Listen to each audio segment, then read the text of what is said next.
I am an FBI agent. My name doesn't matter. For many years, I investigated the case of a serial killer. This case was so unusual that the materials remained classified for nearly 2 decades and were never officially disclosed. All evidence and reports were handed over to an organization above the usual FBI jurisdiction, an entity we knew nothing about. No one in the Bureau explained who they were or what authority they held.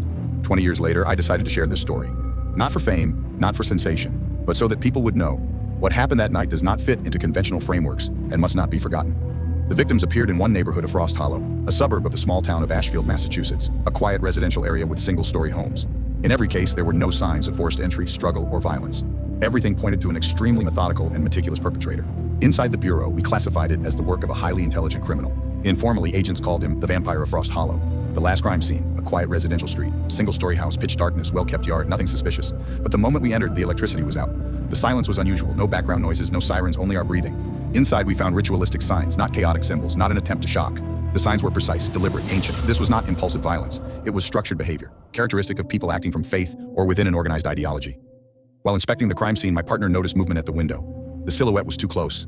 This was definitely not human. Movements were sharp, illogical, and the figure seemed unnaturally elongated. "What the hell?" my partner breathed, not taking his eyes off the figure. The perimeter had already been secured by police. No civilians should have been there. I automatically brought my weapon to ready. My partner checked the radio and quietly reported to colleagues.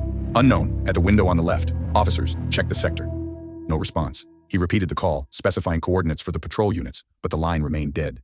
"Damn, they're not responding," I muttered. We looked at each other and understood. There was no one to help us. The only decision was to act ourselves.